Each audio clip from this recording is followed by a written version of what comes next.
Good morning, YouTube. Wobbles on a lot here. Sunday, the 6th of November, 2016. Preparing for Outsiders and hopefully First Dog on the Moon.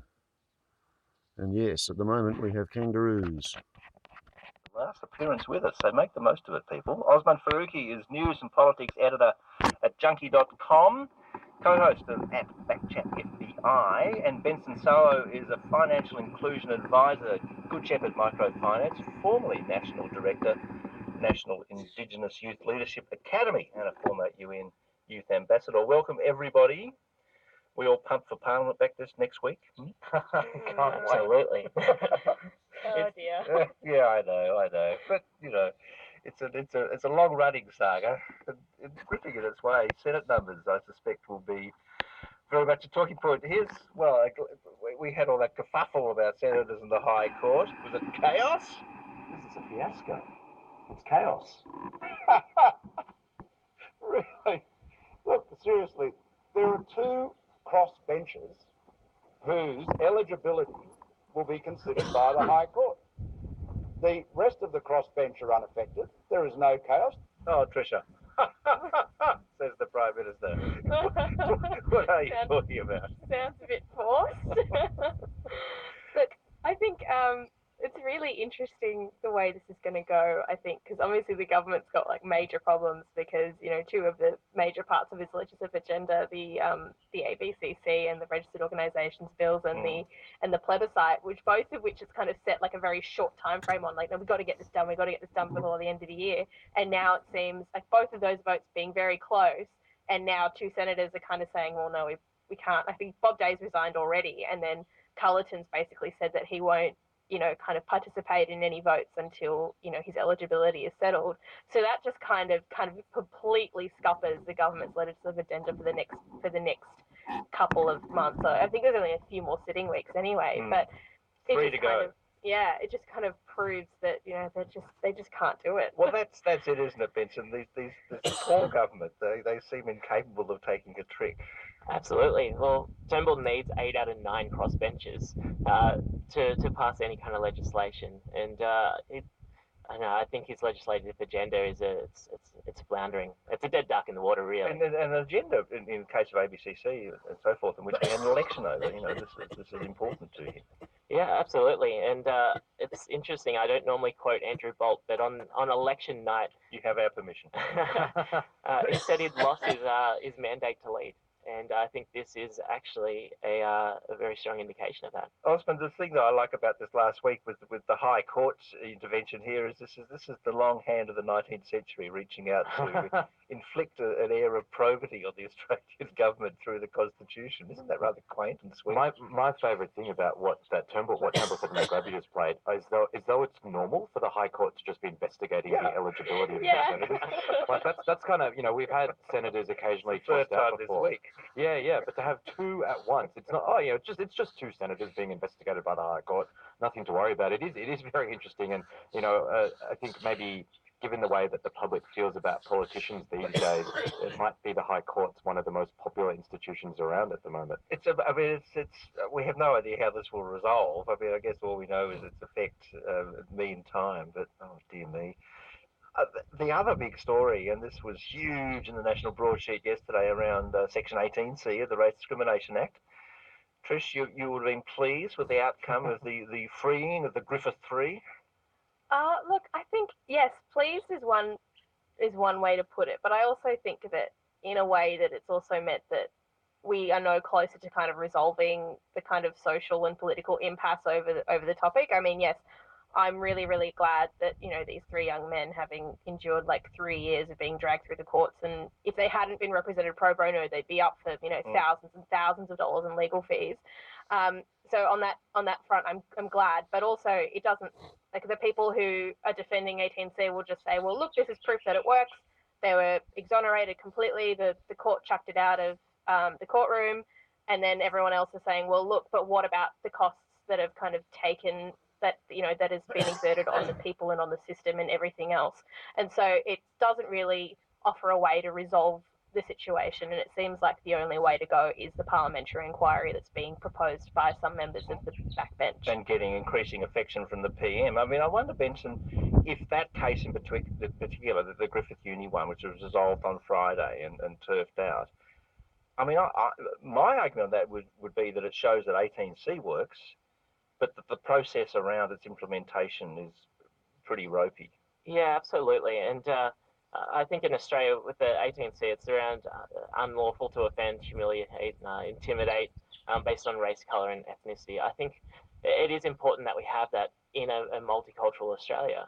But in regards to its implementation, the role of the Human Rights Commission in really dragging these three young boys through the court systems, I'm really concerned as to how it's actually implemented and actually what the backlash is in regards to removing this particular clause. Because it's cases like that, isn't it, Osman, and with, for example, Bill Leake's referral as well, that kind of, I mean, they are not typical of what's dealt with by 18C, and yet they fuel this extraordinary opposition to it.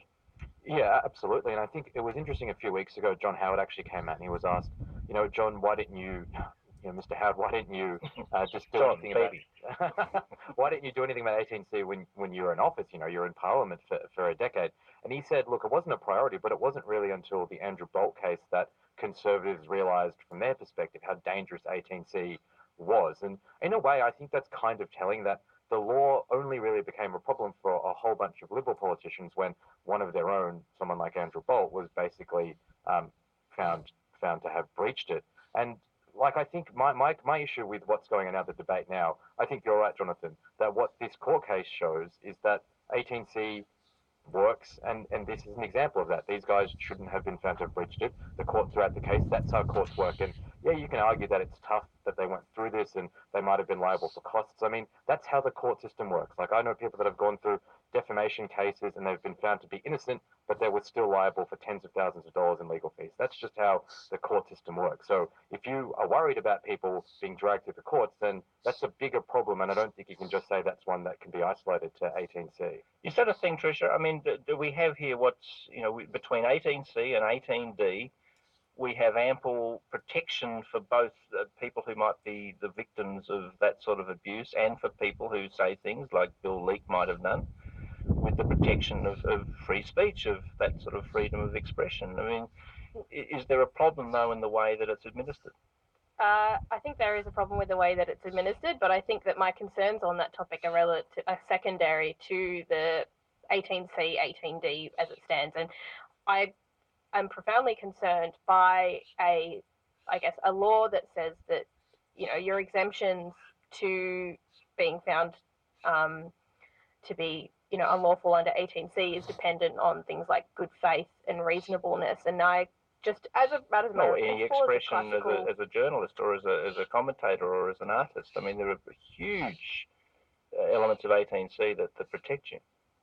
But I think that's not really, I mean, that kind of raises another issue. Why are journalists and artists and other people people who make comment in the public eye kind of protected in a way that, for example, I am not?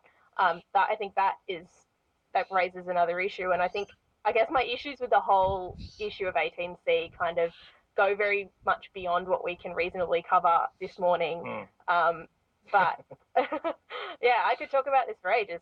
But I think an extended version of Tricia's comments on this subject will be available online. I think the bigger problem when it comes to is the implementation. I mean, it's just never. I've never quite understood why the Human Rights Commission is considered the appropriate body through which this is kind of administered and arbitered, and because there's that conciliation phase and they manage that, and there was some pretty compelling evidence of, how they weren't properly discharging their duties in the QUT case. And I'm also concerned by the way that the Bill Leake case has kind of come into the fore, because it was pretty much Tim Soutphommasane, the Racial Discrimination Commissioner, saying, if you are offended, insulted, intimidated or humiliated, please make a complaint. And I don't know if that's a fair way to characterise it, because look, there are potentially issues with the way that that body has statutory obligations. But one of its obligations is to inform the public that if they're upset about something, that that's the appropriate channel for them to go down. So if someone says, hey, I'm really angry and upset about what Bill Leake's done, their job is to say, well, then make a complaint. I think that being interpreted or kind of spun as though they were soliciting complaints, which is what people are doing, I think that's kind of taken it a little bit too far. It's a tricky one, isn't it, Benson? And the Bill Leake thing is an interesting example of well, I mean, tell us your impression of it. I mean, how does that cartoon strike you, and what ought to be the response to it, do you think? Well, I think it has to be within the context of what was happening that kind of elicited this particular image, and it was focused from four corners on the Dondale, and Bill Leake completely missed the point in which I guess the Four Corners program was actually looking to focus on, and he characterized it that Aboriginal kids wouldn't end up in detention centres if their parents took better responsibility or took more responsibility for raising them correctly, and yes, that I think you can look at any I guess any child growing up and say, it's the parents' kind of influence, but then there's also the historical, the context that we need to actually apply to this. And we're seeing over 90% in some prisons, Aboriginal kids incarcerated or Aboriginal people incarcerated. And I think it comes back to this idea of privilege and the position in which you actually have a platform to speak on. It's a tricky thing, though, to say that as a matter of law. Going by the timings, I don't think there's going to be any first moondog. Because of the upload limit, I'm going to cut this video now and restart, and that way I get 5 minutes of outsiders and time to do a warble rant. Ciao.